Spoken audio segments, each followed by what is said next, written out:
सतगुरु मेरा सूरमा,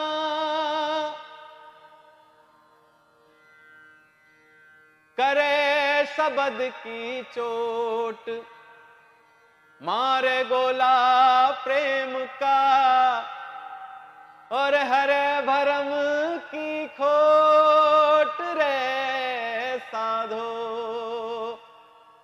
रे साधो, रे साधो।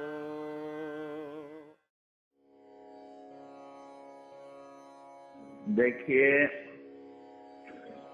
कौन जानता कि आज जो स्थिति यूक्रेन में हुई है वो 15 दिन पहले होने वाली है, इसे कौन जानता। कहने का आशय है कि जीवन का कोई ठीक नहीं रहता है, इसमें कब किसका क्या हो जाएगा इसको कोई जानता नहीं है, पर व्यक्ति अचेत रहता है, इसके बारे में सोचता ही नहीं है। जो लोग मृत्यु को भूल जाते हैं वो लोग भगवान को भूल जाते हैं। मृत्यु को जो याद रखते हैं उन्हें भगवान की हमेशा याद रहती है। जो मृत्यु को ख्याल रखते हैं वही लोग अपनी आत्मा से प्रेम करते हैं, बाकी लोग अपनी आत्मा से प्रेम नहीं करते।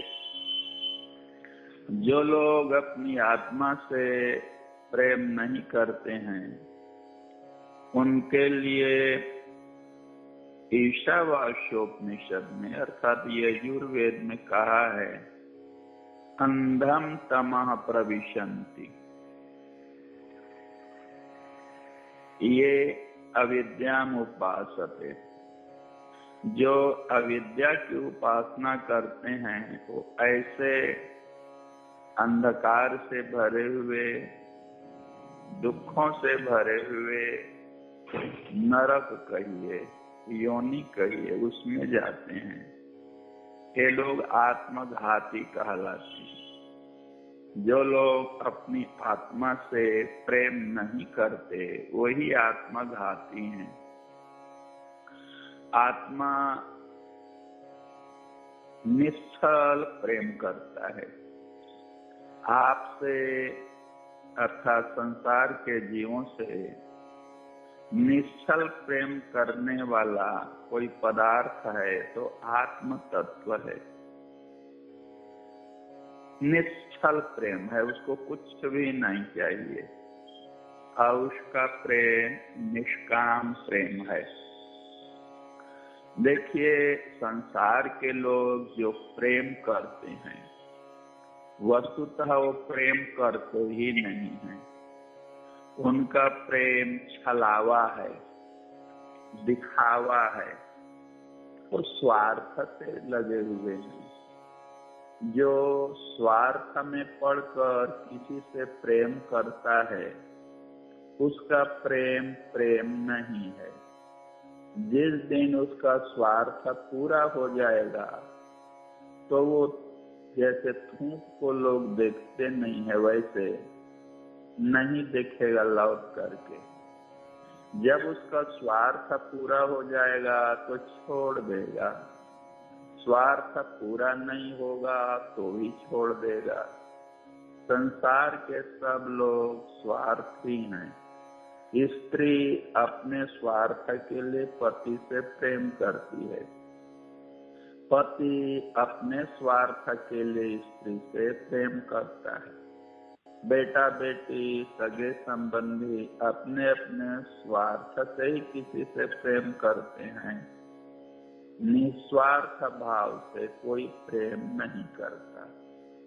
वस्तुतः संसार में जितने पदार्थ हैं, धन दौलत राजपाट स्त्री पुत्र, ये अनात्म पदार्थ है। अनात्म पदार्थ जो आत्मा नहीं है, जो आत्मा नहीं है उनसे ये जीव प्रेम करता है। ये लोग प्रेम के पात्र नहीं है, क्योंकि स्वार्थ से ही ये लोग जुड़े रहते हैं। निश्चल प्रेम तो आपकी आत्मा करती है। देखो तो शरीर के भीतर में वो बैठी है, आपसे कुछ नहीं मांगती है वो आत्मा, और इतना निकट है, इतना निकट है कि उसके बराबर निकट कोई हो ही नहीं सकता है। स्त्री पुत्र धन दौलत हृदय में कोई घुसेगा तो नहीं, बैठेगा तो नहीं।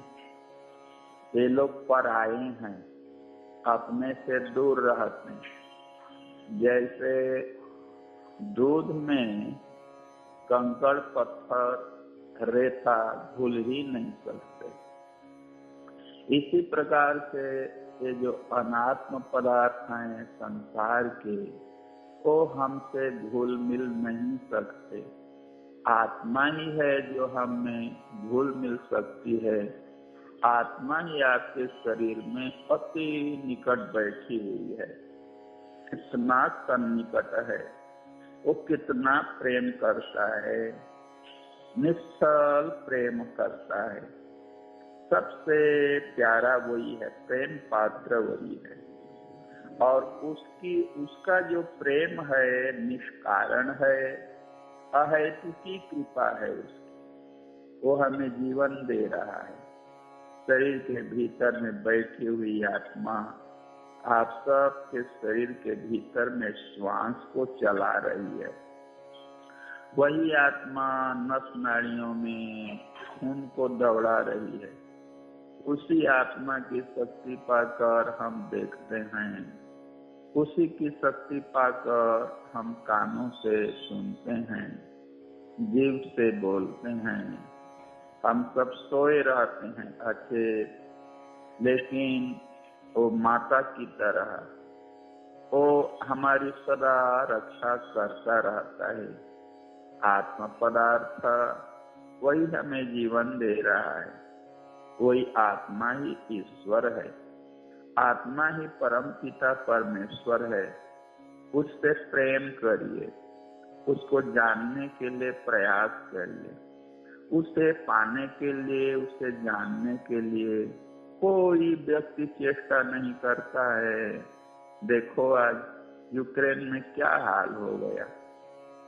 लोग जिसे अपना प्यारा घर द्वार समझते थे, छोड़ छोड़ के भाग रहे हैं। विपत्ति आने पर अपने प्राणों को बचाने के लिए भागते हैं। वही प्राण के भीतर रहने वाली आत्मा ही आपकी सत्ता है। वही परमात्मा है, वही महेश्वर है। उसे कोई जानता ही नहीं है, उसे पहचानता ही नहीं है। सुनते हैं, सुन करके कान से निकाल देते हैं। बाईं कान से सुना, दाहिनी कान से निकाल दिया। आप सब पूछेंगे भगवान जब शरीर के भीतर ही है तो मिलता क्यों नहीं? मिलते तो उसी को हैं जिसके प्राणों में उसे पाने के लिए छटपटाहट हो, भगवान की प्राप्ति के लिए। आपके शरीर के भीतर आत्मा है, वही भगवान है। उसे प्रकट देखने के लिए प्राणों में छटपटाहट नहीं है, क्रंदन नहीं है।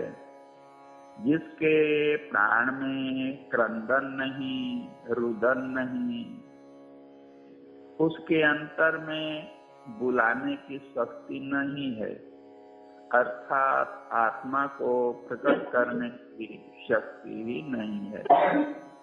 इसलिए अपने प्राणों में आत्मा को प्रकट करने के लिए छटपटाहट होनी चाहिए। देखिए, यही आत्मा है जो गुरु है। आत्मा वही गुरु है। हाड़ मांस श्याम गुरु नहीं होता है। आषाढ़ मास श्याम के भीतर में बैठी हुई जो सत्ता है वही सत्ता गुरु सत्ता है। ओ गुरुदेव आपके हृदय मंदिर में ही बैठे हुए हैं। गुरु का जो सच्चा स्वरूप है वो आत्मा में ही मिल जाएगा। आत्मा से प्रेम करो, प्रतिदिन सुबह शाम बैठकर ध्यान करो। ध्यान करने से ये आत्म तत्व अपने स्वरूप को प्रकट करता है। इसीलिए संसार के पदार्थों से प्रेम उतना ही करो जितना प्रेम रास्ते में चलते समय पेड़ पौधों से, धर्मशाला से, कुआं बावड़ी से, किसी घर से करते हैं। रास्ता चलते समय प्यास लग गई, कुएं से बावड़ी से पानी निकाल कर पी लिए, आगे बढ़ गए। उस कुएं बावड़ी को हाय कुआं हाय बावड़ी कहकर कोई भी पकड़े नहीं रखता। रास्ता चलते थक गए, गर्मी लग गई, पेड़ के नीचे छाए में विश्राम कर लिए, आगे बढ़ जाते हैं। कोई भी छाया को पकड़ करके बैठा नहीं रहता। घर द्वार, धर्मशाला, आश्रम जो भी मिलते हैं उनका उपयोग करके चल देते हैं। बस संसार में जो भी आपके इष्ट मित्र सगे संबंधी हैं इनसे इतना ही प्रेम करिए जितना रास्ते के पेड़ पौधों से, घर द्वार से, धर्मशाला से करते हैं। संसार के अन्य जो पदार्थ हैं वे पदार्थ हमेशा आपको साथ नहीं दे सकते। क्यों नहीं दे सकते? स्त्री पुत्र धन दौलत ये आपको हमेशा साथ नहीं देंगे, सुख नहीं देंगे। प्रश्न होता है क्यों? क्योंकि ये विनाशी हैं, ये पराये हैं। पराये हैं तभी तो आपसे बाहर रहते हैं। शरीर से बाहर जो भी है गांठ बांध कर सीख लीजिए, वो पराये ही हैं। शरीर के भीतर है वही अपना है, शरीर से बाहर जो है वो पराया ही है। ये जितने पराये वस्तु हैं ये विनाशी हैं। विनाशी उन्हें कहते हैं जो काल को पाकर, समय को पाकर के विनष्ट हो जाता है। एकमात्र आत्मा है, वही अपना है। आत्मा ही आप है और आत्मा अव्यय है। अव्यय उसे कहते हैं जो अविनाशी हो। अविनाशी माने जिसका विनाश कभी न हो, जो सर्वदा अपने साथ रहे। इतना प्रेमी है, इतना प्रेमी है वो कि कभी आपको छोड़ता ही नहीं है। और दूसरे संसार के प्रेमी लोग सुख में साथ देंगे, दुख आने पर छोड़ देंगे। देखिए आपकी आत्मा कितना प्रेम करती है, कभी आपको छोड़ता ही नहीं है।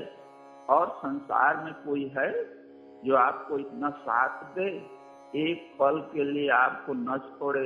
ऐसा कोई है क्या? हाथ पर हृदय रख करके बोलो। दुनिया में कोई भी आपको सदा साथ नहीं देगा, आत्मा ही देती है। आत्मा कितना प्रेम करती है, परंतु उसके प्रेम को ये जीव ठुकराता है। और आप चाहते हैं कि भगवान प्रकट हो जाए। अरे परमात्मा तो आपसे प्रेम कर ही रहे हैं, तुम ही नहीं करते हो। दोनों हाथ से ताली बजती है।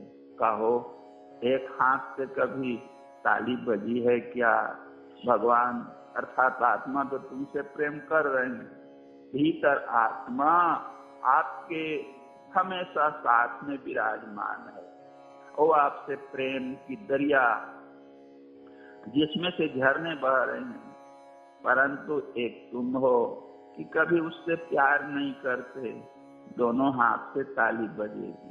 वो प्रेम कर रहे हैं तो आप भी प्रेम करिए। वो प्रेम करे, तुम नहीं करो तो प्रेम का निर्वाह कैसे होगा?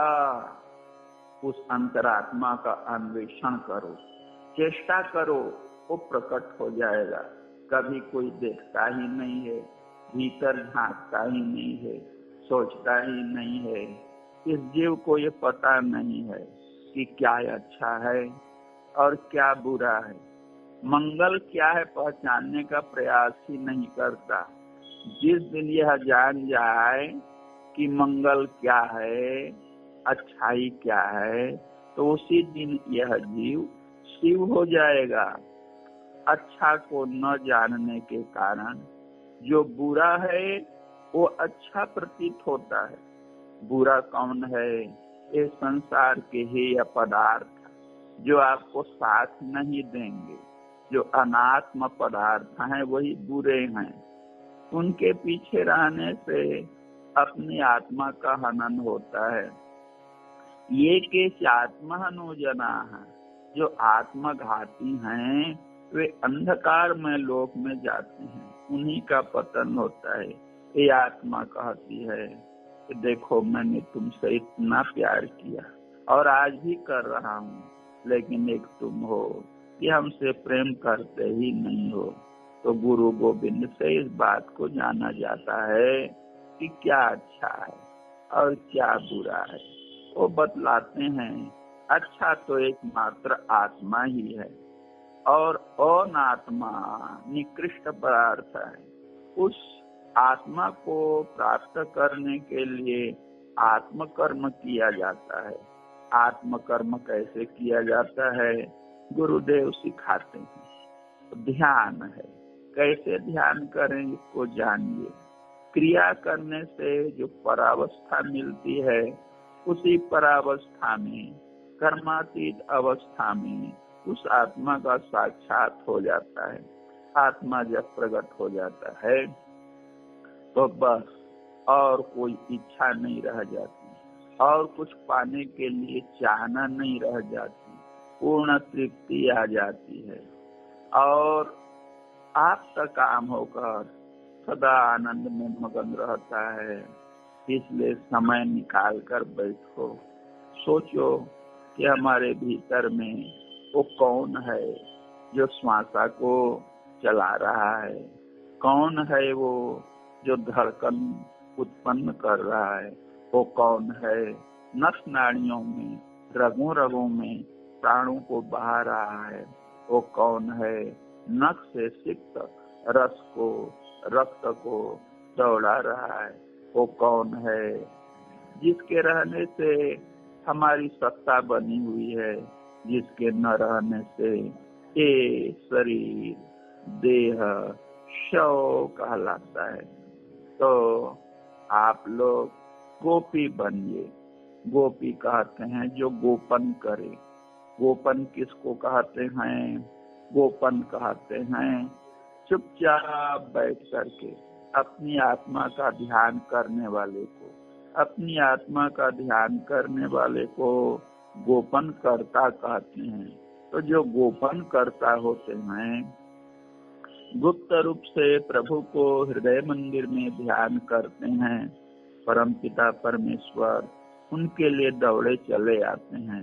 दौड़े चले आते हैं, वो कहीं बाहर से आने वाले नहीं हैं। आपकी आत्मा ही कृष्ण है, आपकी आत्मा ही आत्मा राम है। उसे जानने के लिए प्रयास करिए। सबको जय श्री राम। आशा है आप सब हमारे दिए हुए उपदेश को अमल में लाएंगे, व्यवहार में लाएंगे। सतगुरु मेरा सूरमा,